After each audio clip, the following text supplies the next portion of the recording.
স্বাগত বন্ধুরা দেখুন আজকে আমি একরকম পায়েস করছি। এটা আপনারা হয়তো করতেও পারেন বা নাও করতে পারেন। তো আমার রান্নাঘর থেকে দেখাচ্ছি পায়েসটা করা। এখানে আমার হাফ লিটারের মতন দুধ আছে। দুধটাকে ফুটিয়ে আমি একটু এতে নিয়ে এসেছি, গাঢ় করে নিয়ে এসেছি। এখানে দেখুন 250 বোঁদে আছে। এখানে ছোটো এলাচের গুঁড়ো আছে, পরিমাণ মতন ছোটো এলাচের গুঁড়ো দেবো, দুটো তেজপাতা দেবো, কাজু দেবো 8 থেকে 10টা, আর কিশমিশ দেবো 8 থেকে 10টা। আপনারা আমার সঙ্গে থাকুন। আমি প্রথমে দুটো তেজপাতা দিয়ে দিলাম এর মধ্যে। আমার দুধটা ফুটছে, আমি এবার একটু ছোটো এলাচের গুঁড়ো দিয়ে দিচ্ছি, হাফ চামচের মতন।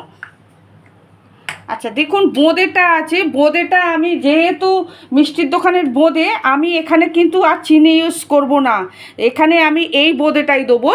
আপনারা যদি মনে করেন যে মিষ্টি বেশি খান তাহলে দিতে পারেন, কিন্তু আমি আর মিষ্টি এখানে দিচ্ছি না, আমি শুধু এই বোঁদেগুলোই তুলে দিয়ে দিচ্ছি। আপনারা অতি অবশ্যই বাড়িতে করে খেয়ে দেখবেন, রাত্রিবেলায় বা দিনের বেলায় এই পায়েসটা ভাতের এই রুটির পাতে ভালো লাগবে। শেষ পাতে প্রথম কথা একদম চট জলদি এই পায়েসটা করা। আপনারা আমার সঙ্গে থাকুন। আচ্ছা আমি দেখুন এই বোঁদেগুলো দিয়ে দিয়েছি দুধের মধ্যে। এবারে আমি এই কাজু আর কিশমিশটা যে দেখাচ্ছি এটা দিয়ে দিচ্ছি। আমি এখানে আর চিনি ইউজ করছি না, যেহেতু বোঁদেটা খুব মিষ্টি আছে বলে।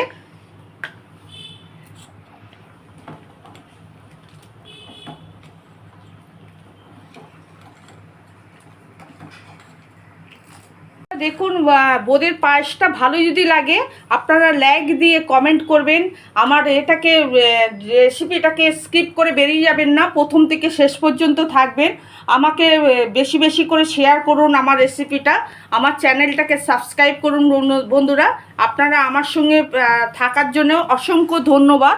আপনারা ভালো থাকবেন, সুস্থ থাকবেন বন্ধুরা। আর এইভাবেই যেন আমার পথে যেন আপনারা যেন থাকেন সব সময় বন্ধুরা।